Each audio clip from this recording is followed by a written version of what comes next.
आज मैं आपको जीवन की एक ऐसी यात्रा पे लेके चलता हूं और एक ऐसे शहर में लेके जाता हूं जो हिंदुस्तान का सबसे प्यारा शहर है। नाम है बनारस।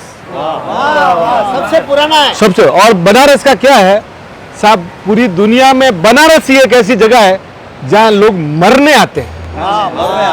आप सोचिए, कई सैकड़ों किलोमीटर दूर से है ना, वहाँ लोग आते हैं। वहाँ मणिकर्णिका घाट करके एक बहुत बड़ी जगह भी है।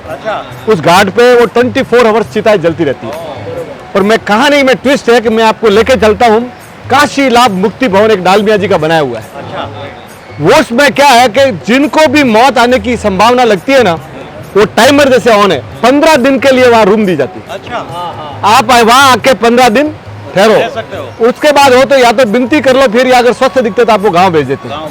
पर जिनको लगता है कि अभी मैं रहने वाला नहीं हूं, वो सब वहां पे काशी मरणम के लिए बोलते हैं, सूरत जीवन काशी मरणम। तो वो काशी के लिए वहां आते हैं। अब वहां आते हैं तो आप सोचिए कि जब पूरी की पूरी एक जर्नलिस्ट को सोचा कि भाई जाने वाले के मन में विचार क्या है। वो 7 दिन वहां रहा और जो भी यात्रा में जा रहे हैं उनसे पूछा। वहां पे 45 साल से एक मैनेजर है भैरवनाथ शुक्ला। उनको पूछा गया कि जाने वाले का मन में क्या क्या बातें होती है।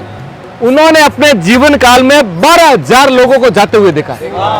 12,000 पीपल, 12,000। तो उनको पूछा गया कि जाने वाले के मन में क्या क्या बातें होती है। तो उसने लगभग 12 पॉइंट बताया, पर एक पॉइंट है ना 12,000 लोगों में कॉमन था। वो कॉमन क्या था कि उन्होंने बताया, उसका उदाहरण दिया कि बहुत बड़े संस्कृत के स्कॉलर हुए राम सागर मिश्र जी। वो 6 भाई बहन थे। उनका छोटे भाई से सबसे ज्यादा प्यार था और कई सालों पहले कोई बात में छोटे भाई से अनबन हो गई और मन मुटाव इतना बढ़ गया कि घर के अंदर उन्होंने एक दीवार खींच ली, पार्टीशन कर ली। अब वो देखो, सोचो, मरने के 14वें दिन यानी उनको 16 दिन उनको जाना है। उन्होंने भाई को संदेश भेजा, छोटे भाई को, कि तू आ मिल जा। वो आया और ये रोने लग गए और वो छोटा भाई भी रोने लग गया।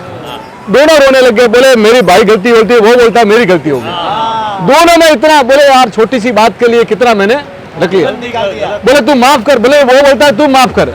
इतने में वो ऐसा बोले कि मुझे माफ करो, और वो शांत हो गए।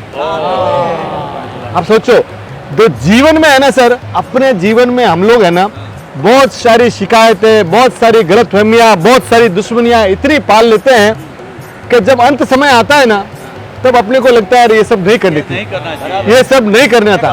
आप सोचिए कि अगर पूरी दुनिया में आप चल रहे हो, सब जगह पत्थर है अब, और आप भले आपने मखमल का अगर पहन के रखा है तो आपको कोई तकलीफ नहीं है, पर अगर चप्पल के अंदर ही अगर आपके पत्थर है ना, तो आपको तकलीफ ही तकलीफ है। इसलिए जीवन में है ना बॉस, शिकायतें, तकलीफें, नाजारियां सब एक दूसरे से, क्योंकि आप सोने से पहले आज ही माफ कर लो। क्योंकि जीवन भर ये बोझ लेके जाते हैं ना, तो बीपी डायबिटीज का मेन घर यही है, मेन घर यही है। तो जीवन में सर आप आए हैं ना, आप जीवन में जहां भी है माफ करते रहिए और चलते रहिए। क्योंकि 2 चीज है कि जिंदगी, आप आज जिंदा हो, और गलत बात यह है कि कल का भरोसा नहीं। इसलिए माफ करते रहिए और दिल से माफी मांगते रहिए। और फर्गण, हमारे जैनों में बोलते हैं ना मिच्छामि दुक्कडम। आप एक दूसरे को फर्गिव कीजिए और माफ कीजिए। जीवन साफ बड़ा दिल रखिए और सबसे माफी मांगिए और सबको माफ करिए। फर्गिव एंड मिच्छामि दुक्कडम।